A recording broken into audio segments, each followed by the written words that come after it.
દેશની સૌથી મોટી ઔદ્યોગિક વસાહત સાથે જોડાયેલા અંકલેશ્વરની જે હજુ પણ રસ્તા પર રખડતા ઢોરની સમસ્યા યથાવત છે।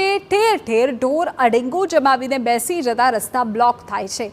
વાહન ચાલકોને અકસ્માતનો ભય રહે છે। અહીં ઢોર બાખડે તો સ્થાનિકોને નુકસાન થાય, જે અંકલેશ્વરના લોકો માટે દરરોજનો પડકાર બની ગયો છે।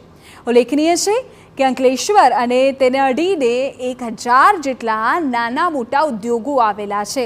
અહીંથી હજારો લોકોની અવરજવર રહે છે। ઉપરાંત અંકલેશ્વરના મધ્યમાં હાંસોડથી સુરતને જોડતો માર્ગ છે, જેના પર વાહનોની અવરજવર વધારે હોય છે।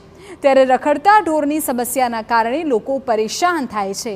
એટલું જ નહીં, અહીં જાહેરમાં કચરાના ઢગ પણ જોવા મળે છે। ઘણી વખત તો પશુઓ પણ કચરો ખાઈ જાય છે। ત્યારે હવે લોકોની માંગ છે કે અંકલેશ્વર નગરપાલિકા આ સમસ્યાઓનું કાયમી નિરાકરણ લાવે।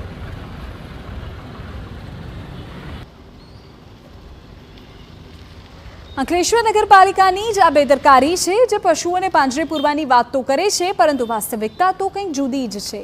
નગરપાલિકાની નબળી કામગીરીને લઈ લોકોમાં રોષ તો છે જ, સાથે ઢોરને રખડતા મૂકી દેનાર પશુપાલકો સામે પણ રોષ છે।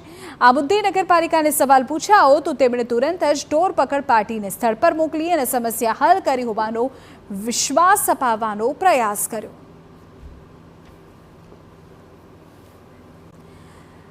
સો વાતની એક વાત કે અંકલેશ્વર નગરપાલિકા રખડતા ઢોર અને ગંદકીની સમસ્યાનું નિરાકરણ લાવે।